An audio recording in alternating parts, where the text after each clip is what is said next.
YouTube, what's going on? My name is Kevin the Tech Ninja, and this is a video that was requested by one of our fans on Twitter, so thank you so much for your video request. But they want to know if the Nexus 5 is still worth it. They're thinking about getting a new phone, but they see the Nexus 6 coming out, and also they had their eye on the S5 and also the M8. Well, we're going to break down all the phones, and we're going to find out if the Nexus 5 is still worth it. Well, the Nexus 5 was released around this time last year. It didn't change the way we use our phones. But what it did provide was one of the best phones of 2013 at half the price of the competition. The design of the phone was a mixed bag due to two different design materials. The white Nexus 5 is a slick, hard shell plastic, and the black Nexus 5 is using that fan favorite soft touch plastic. The screen is 5 inches at Full HD, 1080p resolution at 445 ppi. It's a one-handed phone that fits comfortably in the palm of my hand. Inside the phone we have the Snapdragon 800, the Adreno 330 GPU, 2 GB of RAM, wireless charging, and NFC. At the time of the release, this was considered flagship specs. One thing that stuck out to a lot of Android users was the smaller battery this phone used. Although the Snapdragon 800 processor is known for its battery-saving properties, it still suffered from a lackluster battery performance.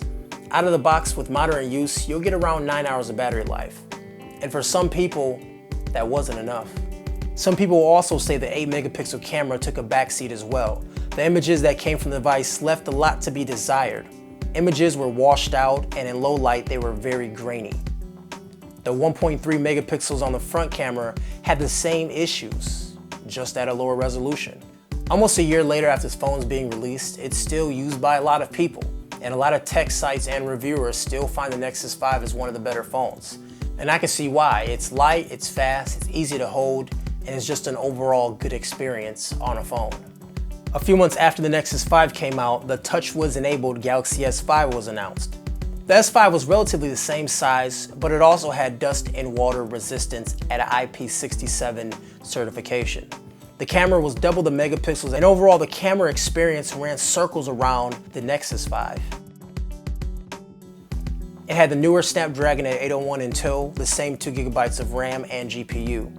But it also had a bigger battery, and combine that with the 801 processor, your battery life experience was great. You could easily go 12 hours with moderate use.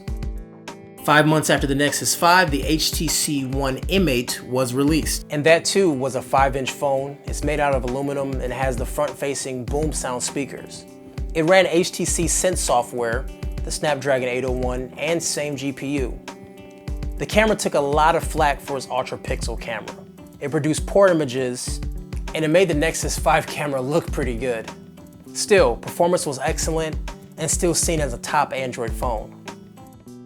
A lot of people stuck with the Nexus 5 for its stock Android experience, and also Google's track record is that the Nexus phones maintain updates for at least 2 years afterwards. And obviously, we have the Nexus 6, which is going to be a beast of a phone.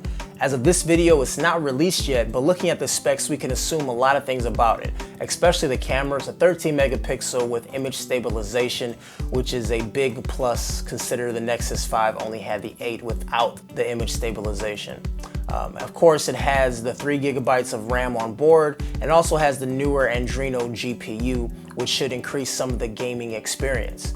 But the price tag is double the price of the Nexus 5, so you have to consider that as well. Now, I did mention specs throughout this video, but I really want to talk about the experience on the device. You know, it just feels like when you're using a Nexus phone that it runs like no other phone.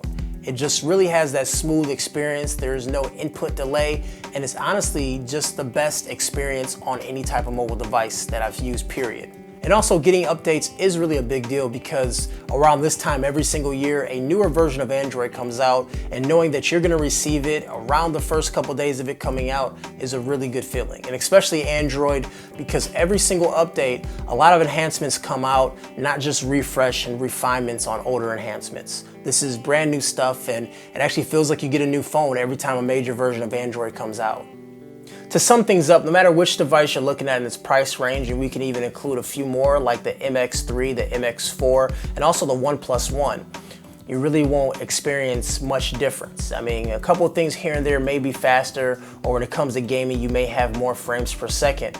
But in this price range, all the phones are phenomenal. So you don't have to run out and grab the latest $700 phone, but you can actually scale it back a little bit and get a phone that may have came out last year or anything like that. As always, guys, my name is Kevin the Tech Ninja. Make sure you like this video and subscribe to Android Authority for more great videos and giveaways. This is Android Authority, your source for all things Android. Take care, guys.